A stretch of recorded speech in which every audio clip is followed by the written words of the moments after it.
welcome. How are we doing on this Friday? Yeah? I'm Nan Kelley, and I'm thrilled to get to visit with this next guy. I walked in, and David and his sweet wife, Miss Jo, said, well, look how sharp you look. And I was like, I've got to wear something cool for David Frizzell, that is for sure.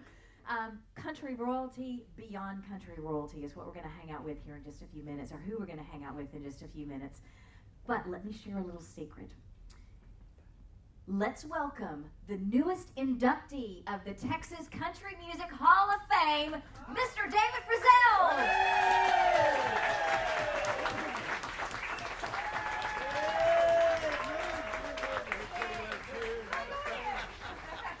Boy, it's bright in here. How y'all doing? Wow, how you doing? Good to see you, sir. You too. You too. Texas Hall of Fame. Yeah. I tell you what, I just found out about it. Everybody else seemed to know, but I didn't know. And I found out yesterday from Old Bandy. Old Bandy came up. Oh my God. Sit down. Let's talk about it. I mean, truly, you've had several big things happen to you in the last few days, and we're going to hit on all of them. But please, let's talk about that Texas Country Hall of Fame invitation, if you will. What happened? How did it start? I don't know how this all came about. I think our good friend Carrie Moore had a lot to do with it. I think there she is. Carrie, you should be talking about this girl. But you got to have the right people around you, and I simply do. I've been blessed in my lifetime, though. I mean, I just really have been blessed, and I know that. At least I know that. I don't know a lot of things, evidently, but Texas Hall of Fame, and I didn't know about that. But I do know that I've been blessed. And my brother Lefty, I started working with him at a very early age. Well, I started working with him when I was big enough to carry the guitar. You were his roadie, huh? Yeah. And then when I got big enough to sing, he put me on he gave me the opportunities to do things.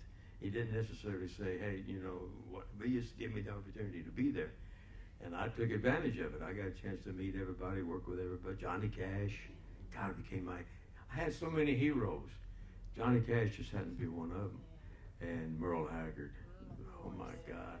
Now, we also learned backstage, his niece, Miss Tess, and Bobby Chamberlain were back there with Miss Jo, and you learned that you were getting inducted alongside another one of your heroes. Spill the beans on that, will you? I tell you what, back in 1955, 1956, there was a guy that sent a song for my brother to listen to and maybe get a chance to record it, Lefty. And so I was playing Lefty some songs, and I played That'll Be the Day. It was a song called That'll Be the Day. And I put it on the reel-to-reel thing, and I played it for him. And I played it for him, and it was Buddy Holly singing it. And I'm sitting, I loved it. I cannot believe I loved that song. Anyway, I played, and I looked over at my brother, he was just looking around, didn't say nothing, he looked around. And then I played it again. And he didn't pay much attention to it. So I played a few other songs, then I played it again. And finally he looked over and looked after that way, he said, you play that one more time, and I'm going to call the cops. I called him Sonny. I said, Sonny, that's a hit song. It's just a hit song. He said, that's a hit song for you. That's your kind of song. He said, that's not my kind of song. And I thought, well, I'm going to record that song one of these days. Then I had a chance to record it because of Buddy and his all the people around Buddy. And so I did a special song for Maria Elena, who is Buddy's widow.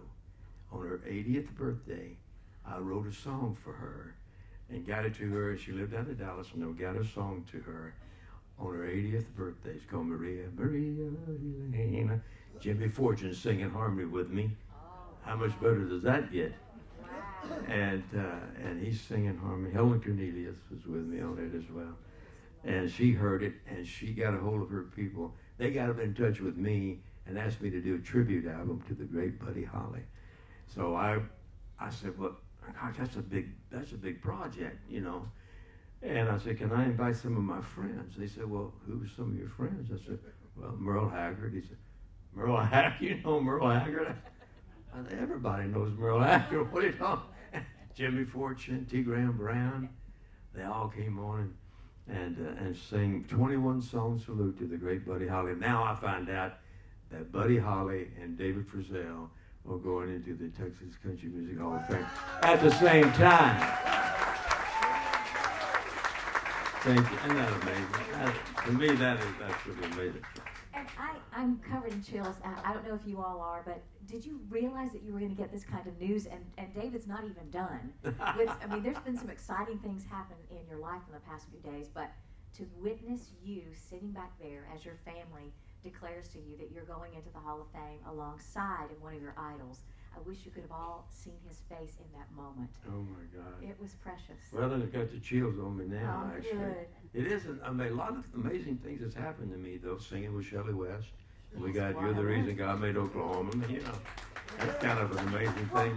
Will you, please forgive me that I don't know the whole story of that song. Of course, I know the song very well, but you all may have heard the story. I myself have not gotten a chance to talk with you in my career, Mr. David. So would you take us down the journey of You're the Reason God Made Oklahoma, how it was written, how you found it, all of the above, if you could? Oh, you got, how much time you got? We'll take it as long as we can. We'll take it. Well, I tell you what, I had Shelley and my brother Alan. I was working with Buck Owens out of Bakersfield. And finally I bought a nightclub not too far, a place called Lindsay, California, Visalia area, in that area, in the middle part. And I bought a nightclub out of there. And Shelley she actually started playing bass for the group, for the show. And she's singing like she's singing amazing. And I got a phone number for Snuff Garrett. Now Snuff Garrett was out of Hollywood, and he was called the deal maker. Okay. If he had a look, if he liked, the deal was on for something. And so I had a phone number, and I just called it, Okay. And Snuff answered, and I said, I just want to send you a tape and just see what you think, and what you think. Let me tell you what he did though. He was doing the soundtracks for Clint Eastwood movies, all the soundtracks, Honky Tonk, all those, Any Which Way But Loose, Every Way But Loose, all of those. And our song, after we get into that, Okay. Our song was Any Which Way You Can was the song that our song came out in. That's right. But so I sent him a tape, and it was Whitey Schaefer had written one of the songs. "Go Darling, Will You Marry Me Again" was one of the songs. Greatest songwriter in the world was Whitey Schaefer. And you put my brother Lefty in there, and then you had the best in the world. That was it.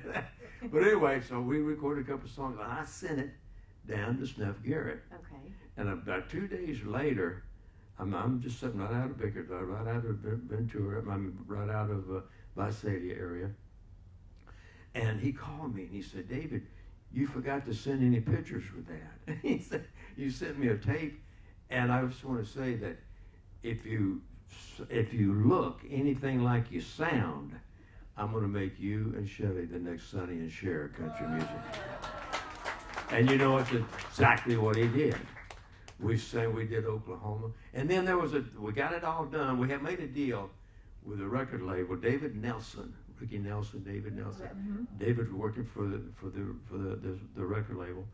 And they made us a deal, but it took us so long to get the album done that by the time we got it over, the CEO had left, and another CEO, and he didn't like country music at all.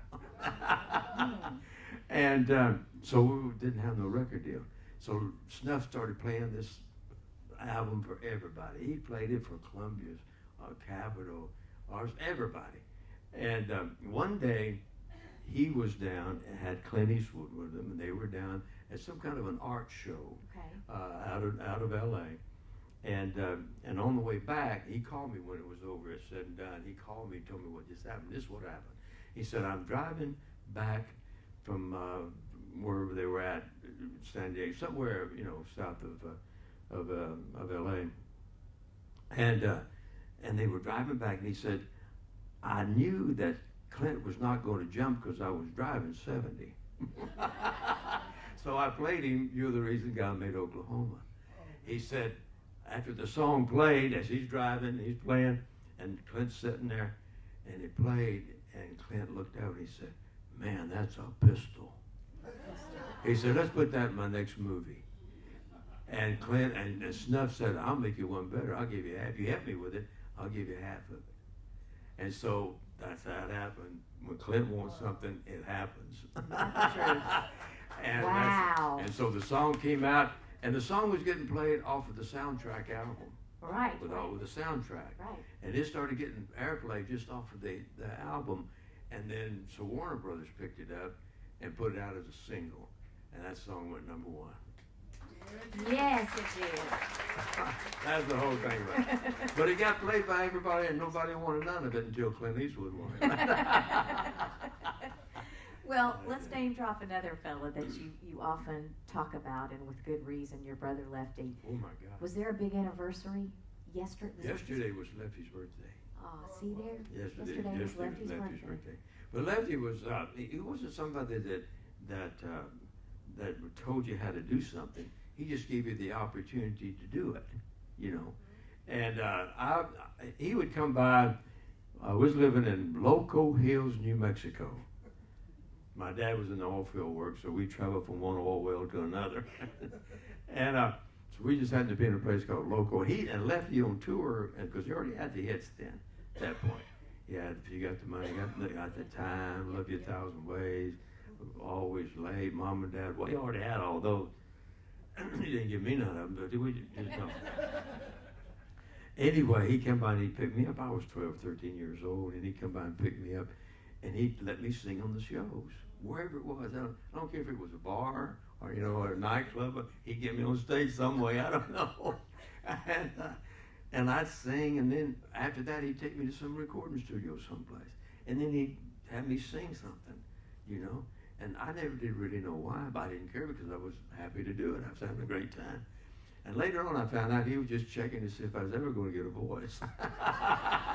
In 1956, I joined him because then I could drive. I had a driver's license. So then I could drive. So he got into, at that point, he started making money, you know what I mean? And he started buying limousines. He had limousines. And I'd drive them big old limousines or the other Cadillac he had or whatever. And I'd drive. So I did all the driving. I did all the guitar, cleaned all the guitars, tuned it, had them all tuned and everything. And I did everything. And then later on, I found what my real job was. What was that? And that was to keep the beer cold. That was my real job, and I was so good at it. But I tell you, in those days, during the touring season, you know, we would do shows maybe, because we lived out in California, out of Granada Hills, out of Reseda area of California. And Lefty had a big home out there, and I was living there with him. And we would tour maybe a Friday and Saturday nights, you know, somewhere. But almost every Sunday there was a package show. In those days, a big package, I mean, sometimes 15, 20, maybe 30 different artists on there. On one show. Wow. And Lefty was always invited, and wherever Lefty went, You went. because I was doing the driving. And I got a chance to open the Lefty's part of the show. And I'd do 2 or 3 songs, 2 most of the time. And then I'd bring Lefty on. And then I'd stay up there and play with the band. And I could turn around and show them the chords, you know. Yep, and they could watch me and I'd show them the chords. And so forth. And then I'd sing harmony with him a little bit, and then I'd play a little bit of harmonica with him if it called for it. And I got a chance to work with Johnny Cash. Mm-hmm. Oh my God, he's an amazing guy. And everybody else, George Jones, Mm-hmm. Stonewall Jackson. Mm-hmm. I mean, just everybody that was in the business that had any kind of record out would be on those shows. Mm-hmm. And I never missed one of their shows. I would stand off to the side, and then I'd do my show and get left there. Then I never missed any of those shows. And one time we got back home, and we got on the night before. We'd been out for about a month or 2, all over Oklahoma, Texas, all over Texas. And I was up in the pool room, and I had the guitar, and I was playing a little bit of guitar. and I don't tell him what I was singing. I have no idea. But 10 o'clock in the morning, and Lefty came by. He came out of the bedroom and was going to the kitchen, but he stopped, and and all of a sudden I realized that he was right here, and I looked up at him. He said, "David, actually want to tell you, you're doing exactly right." He said, "Everybody you watch out there, everybody you're looking at out there," he said, "just learn everything you can from them. Learn everything you can from all these people you get a chance to work with every Sunday someplace, you know." Mm-hmm. And he says, "But at the end of the day, remember, we don't need another Johnny Cash. He's doing very well." Mm. He says, "And we don't need another me." He said, "I'm having trouble with him myself." and he said, "We need a David Frizzell. We need a David." And then he walked on in the kitchen. Mm. He walked on into the kitchen. I'm sitting there, and I'm just picking around. And about 15, 20 minutes later, he walked back in, and I happened to notice it, and I looked up at him, and he said, "And we don't need another Bob Dylan either." I must have been doing a little Bob Dylan song at that point. Well, how did that shape, with him giving you that advice, and you watching him and being his brother, how did that shape you to help you have your own stamp? I can't, almost every day that I was there with him, almost every day he'd say something like that. Yeah. "David, you gotta have to be yourself. You gotta be yourself. You gotta." Mm-hmm. And I took that. I realized that that's what I had to do. Mm-hmm. So I would listen to Johnny Cash. I was listening to everybody in those days. So I mean, I had my own. Ray Charles was one of my favorite. Mm-hmm. Oh, Ray Charles. Sam Cooke. Anybody ever heard of Sam Cooke? Yeah, Motown. Buddy Holly. I knew every Buddy Holly song in the world.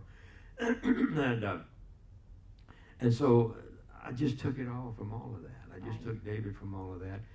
And I would just take whatever song I was singing, especially a Sam Cooke song. Right. "It's a Lover's Question," all those great songs. And I just sing them like I felt them. Mm-hmm. You know what I mean? I just put myself into it. Always did. Well, it worked. Well, I guess it did. I guess it did work, didn't it? Well, I've been blessed, like I said. And yesterday, is it today? What song is the 40th anniversary of? She said, "I'm gonna have wine, decorate our home." It's the 40th anniversary of that great song. Last year was the 40th anniversary of the Oklahoma song, and we did that song every place all over the country. And now this year is the 40th. Is that 40 years? I think so. That's what Miss Jo was saying. What happened to me? 40 years went by awful fast. Wow. But it's the 40th year of "Gonna Hire Wine, Decorate Our Home." Can you imagine? It's today or yesterday. While we're on this boat. I always looked at that song like it was a love song. Yeah. I always dealt with that song like it was a love song. The lady is going through all of this because she loves that guy. Right. She could just walk out the door. But no. Right. She said, "I'm going to hire wine, decorate our home." And you just have a good time, I'm going to make you feel comfortable so you never want to leave. But that's a love song to me, Somebody stick around for all of that. Yeah. What song? Is there a song that you wish you would have cut? You know how people say, "I passed on this one, I passed on this one," and we've heard Mo Bandy, all the list that he passed on. Oh my God! Was there one that you wish? There's a lot of them, and a lot of them that I didn't. Maybe it wasn't my turn to get in the studio. That Johnny Rodriguez would go to. Oh, Johnny Rodriguez took a lot of them that I was going to do. Really? Matter of fact, I had called my brother. I was working with Buck Owens, and I just got a Columbia record deal. Great. And so I had to find a hit song. So I had to find a hit song. I called my brother up, and I said, "Lefty," I didn't call him, I called him Sonny. The whole family called him Sonny. Oh. Everybody else in the world called him Lefty. But I called him, I said, "Sonny, I'm here in Bakersfield, and I'm burning up out here, and it's hot and everything. I got to have a hit song. I know you got one, because you always got one." I said, "I need a hit song." He said, "David, you got to be here in Nashville. You want a career in this business, you got to come to Nashville." Okay. And I said, "I'm in Bakersfield, and I'm working and making some money." Yeah. I said, finally, he kept saying that. I said, Sonny, I'm not coming to Nashville without a hit song. I said, I can tell you one thing. You walk into Nashville without a hit song, you're just somebody looking for one. Mm-hmm. Ain't nobody going to give you the time of day.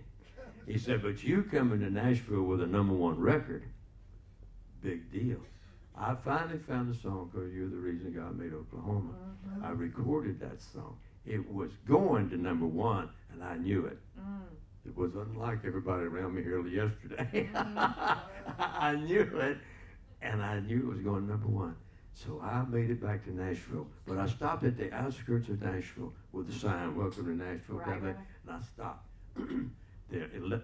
April the 11th, 1981, I stopped just outside of town, and my song went #1.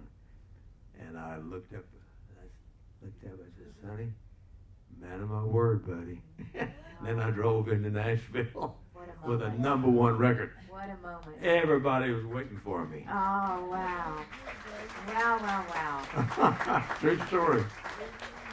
You know, this is worth the price of admission alone, isn't it? You know, when you can sit with a legend and just act like you're, I'm gonna talk about you like you're not here. When you can sit with a legend like you and hear these personal stories about songs that shaped our lives, songs that are the most monumental of our lives. The song is it. You gotta have a hit. You gotta have a hit. You're right. I tell you, one time I was with Merle Haggard. I was playing out of Reno, Sparks, Nevada, just right out of Reno. Right. And Merle was playing downtown at Harold. Now, I didn't know he was even in town at that point. And so my phone rang at the hotel, and I picked the phone up. I thought it was Tommy Collins. You ever hear of Tommy Collins? Yes. And this sounded just like Tommy Collins. I thought for 5 minutes I was talking to Tommy Collins.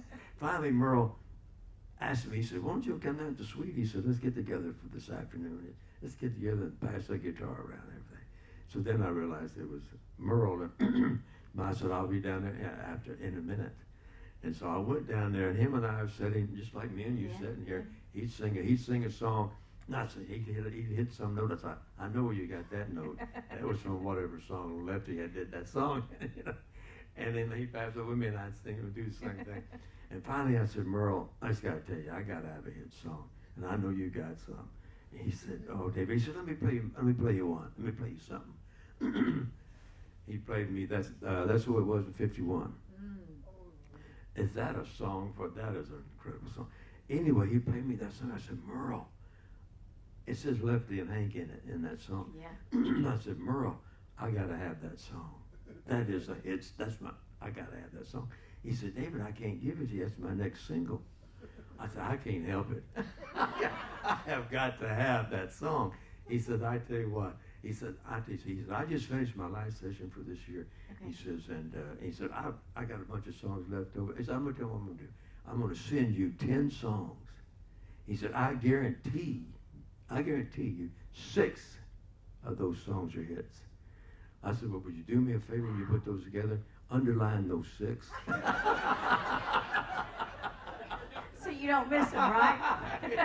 So sure as heck, I'll do one of them other ones. So he did. He did send me some songs, and I can't remember the name of the song that he had on there, but it was a racial song. It was a racial, and he recorded it. Oh my God, it was just incredible. But he did something that was just exactly right, but I recorded the song. My wife knows the name of the song. I can't. Miss Joe? Irma Jackson. I'll live Irma Jackson until I die. It's a great song. It's a great song. But I didn't like my version of it. Okay. And Tony Booth. Remember Tony Booth? I don't know Tony Booth. No. Do y'all know Tony Booth? Tony Booth. Oh, he's incredible. He recorded for MGM. And Merle had cut it. I didn't like my version of it, so I didn't let it go out. But I recorded You're the Reason God Made Oklahoma instead. There you go.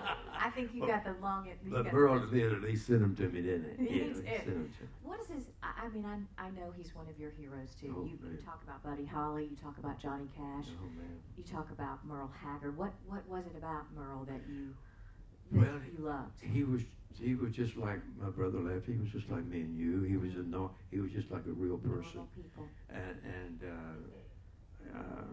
he was just amazing. He's an amazing guy. I just loved being around him, and I was a whole lot. Him and I did some stuff. Him and I did a duet. I did a TV show, and I brought everybody on there. It was called "This Is Our Time." Oh, neat. That was our time, and now this is our time. Right. This. And me and some other guys wrote that song. And what it was about was that every line was somebody's title to their song. Oh, okay. You know, and in each verse there's 4 lines. So there's 4 different. And then I invited whoever song that was to come and sing that line. Oh, cool. So Merle had "That's the Way Love Goes," and so he did that line, and if you got the money, got the time, so he did that line, and then I had Jeannie Seeley was on there, and anybody had a hit song, you know, and Gene Watson was on there, and him and I did "Long Black Veil" together. Wow! Oh, what a talent! Anyway, so we did the TV show to go along with the album, but that song was what brought it all together. Everybody would come up, whoever song that said, I never, you know, it had to be a #1 record now. And so there was like 13, 14 of us on that song, and then we had them on the TV show too, and we did. So it was just a great time. It was a good way of doing something, and we made it work. Oh, you sure did. I just love hearing these stories. Oh. You know, that's the treasure to me, is having him here and hearing those stories about, you know, people that we'll never get to see again, or we'll never get to be with them again. And that loss of your brother, and, you know, those iconic folks in your life that have gone on. I mean, how have you kept their visions alive? Oh my God. Wow. You give me chills. Oh. They gave me chills. We are we're trying to get a documentary at this moment done on Brother Lefty. And so many people that knew Lefty and has a story to tell about Lefty. They're being interviewed, and Willie Nelson, he was interviewed the other day, and I love Willie Nelson, just telling you. And he did a great interview on Jeannie Seeley did, Bill Anderson, and so they got all kinds of different people. And me and my brother Alan, we did. I think he's getting ready to do another one on me. He may not be happy with what I've done, but we're going to do another. But that the documentary is first, and then a movie is after that. And I told my wife and some of them, I said, look, when the movie comes out, I said, I know that David's going to be portrayed in there someplace. And I was thinking, I said, I don't know who's going to play Lefty, because there's a lot of different people that can play Lefty. But when it comes to David, I thought maybe Brad Pitt might be a thought. That's great. He might not be good looking enough, Mr. David. My wife agreed. Your wife agreed. Yeah, Brad Pitt, he'd do a good choice. Well, can I throw in a suggestion for director? Oh, yeah. Clint Eastwood. Well, that is a fact. Huh? Clint Eastwood. I tell you, I got a chance to know Clint a little bit while we was doing. We did a little bit part in the movie. I remember that. Yeah, the Honky Tonk Man, I think it was. Yep. And we did it like we was auditioning for the Grand Ole Opry. Oh, and you know, it was really neat kind of how he did he did things a little different than most other. Yeah. I mean, 9 times out of 10, if you're doing a scene, something like, you'd have maybe 5 cameras in different locations, and they film the one scene. Right. But with Clint, he uses one camera and does the same scene 5 times. Oh. And you don't always do it the same way. Right. I watched him, and he didn't even use the same words. He just had it. And then he'd pick it, and they'd edit it and put it all together. Wow. But he was amazing. He got a crew of people working with him that are unbelievable. Yes. I mean, they knew exactly what to do without him even saying what to do. Well, I tell you what, if he would be a good one when the movie's coming to be made. And he put something else to it. He put something else in you. If you're the actor, some reason or other, he instills. I don't know how he does it, just by looking at you, I guess. And what do you think it is? I don't know what. but he makes you want to do it Better. really well. Yeah, that's a good director. And without saying anything, without he just looking. Well, like you said about your brother, they don't tell you how to do it. They give just it open the door and give you suggestions. And you don't want to let them down. No. You know. Well, And, I don't think that could happen any way, shape, or form with you, Mr. David.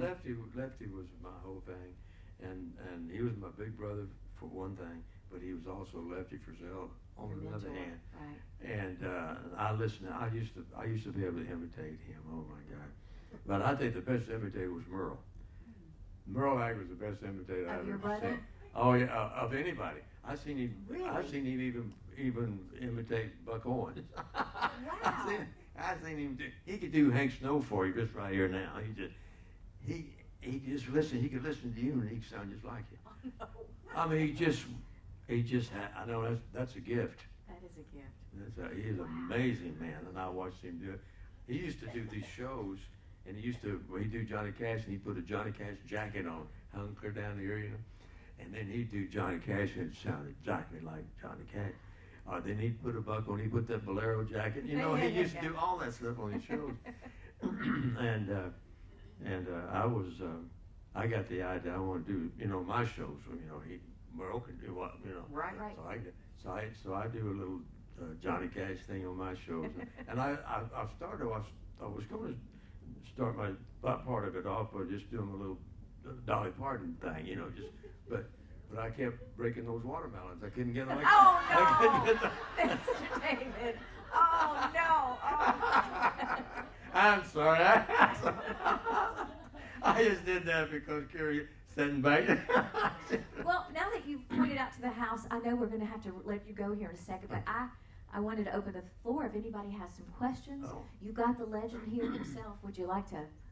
I think there's a gentleman in the back right there. I know you've spent some time with Bill Anderson. You got any Bill Anderson stories? Oh my gosh! Yeah. As a matter of fact, he was one of the writers of Saginaw, Michigan. Uh-huh. A big song that my brother Lefty had. And they were doing a show, I can't remember exactly where they were, in Montana or somewhere out of Nashville. And it was a #1 record. And Lefty was out doing his show, but he didn't remember the words. It was a #1 record, but Lefty hadn't done it yet, you know. And so Bill was on the show, and Bill came up behind the curtain and was feeding Lefty the words. And because people out in the audience, thousands of people out in the audience, they were calling for that song, but Lefty didn't know it. But thanks to Bill, Lefty was able to pull it off. Let's do one more, and then we'll have to let him go. Yes, sir. We live around Dakota, where Merle's parents were went to California.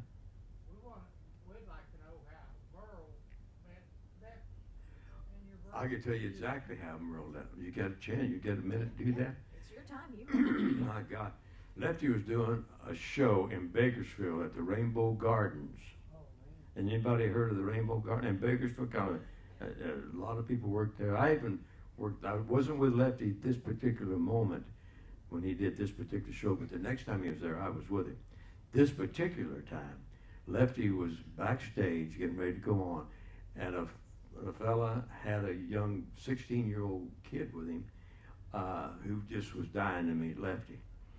So the guy came up and asked Lefty, he said, all right, I got a friend, a little kid out here who wants to meet Lefty.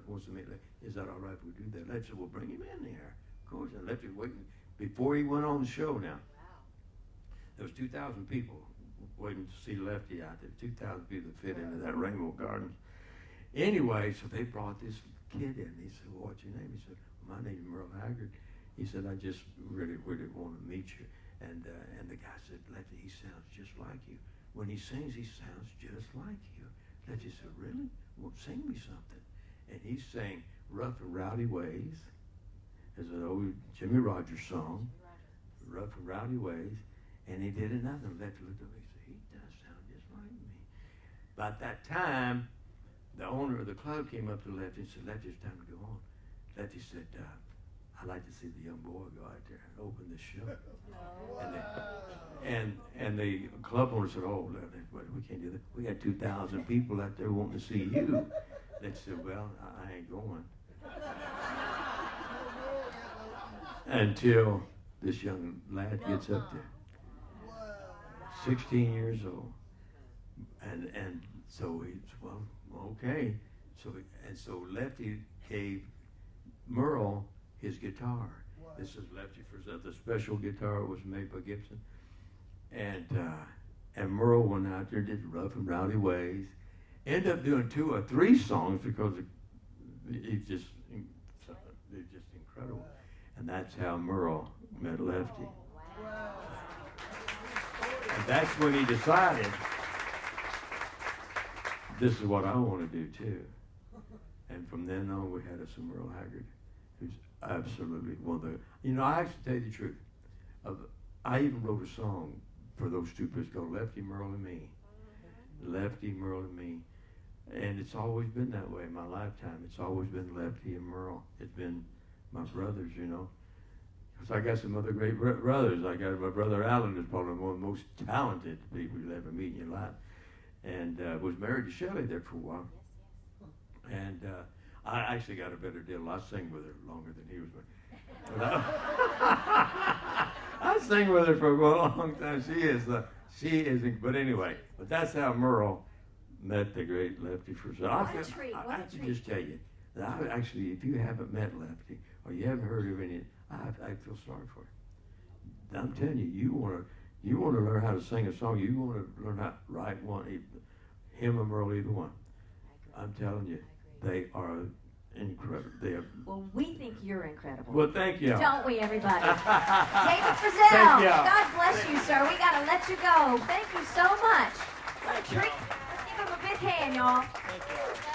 Thank you.